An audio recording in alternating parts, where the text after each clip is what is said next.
Баршаңызға сәлем достар. Бүгін біз осындай жұмсақ болып шығатын әртүрлі начинка қосылған булочкаларды жасаймыз. Видеоны міндетті түрде соңына дейін қарап, лайк басуды ұмытпаймыз. Алдымен сүтімізді жақсылатып жылытып аламыз. Одан кейін оған қантымызды қосамыз. Алдын ала шығарылған 2 жұмыртқамызды және де бөлме температурасындағы тұрған сары майымызды қосып, бізді майымыз ерігенше жақсылап барлығын біркелкі етіп видеодағыдай араластырамыз. Бізді майымыздың барлығы еріп жұмыртқалы масса болғаннан кейін оған бір ас қасық аштығымызды қосамыз және де тоқаштарымызға дәм беру үшін ванилин немесе ваниль қантын қосып тағы да араластырамыз. Ашытқымыздың көтерілуін күтпейміз, бірден ұнымызды саламыз. Бірінші кезекте қыздар 450 граммды ұнды алдын ала табаға салып аламыз. Одан кейін қажет мөлшерімізде ұнымызды сала отырып, барлығын жақсылап араластырамыз.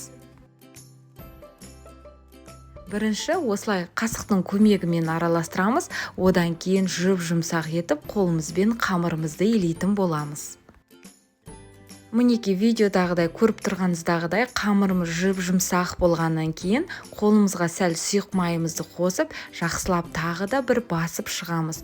Одан кейін осы жұмсақ қамырымыздың енді бетін жауып 1 сағатқа көтерілуге алып қоямыз.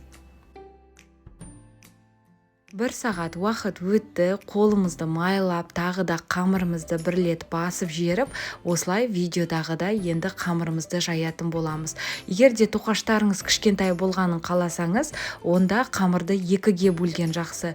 Ал егер де барлығын бірден салсаңыз, онда сіздің тоқаштарыңыз сәл үлкендеу болып шығады. Одан кейін сәл уыспен осындай ерітіліп тұрған майымызды барлығын жағамыз. Начинкаларын әртүрлі етіп жасасаңыз болады. Мен сүзбеге қантты қостым, одан кейін корица және де макты пайдаландым. Сүзбенің орнына вареная сгущенка немесе әртүрлі шоколад пастасында қолдансаңыз болады.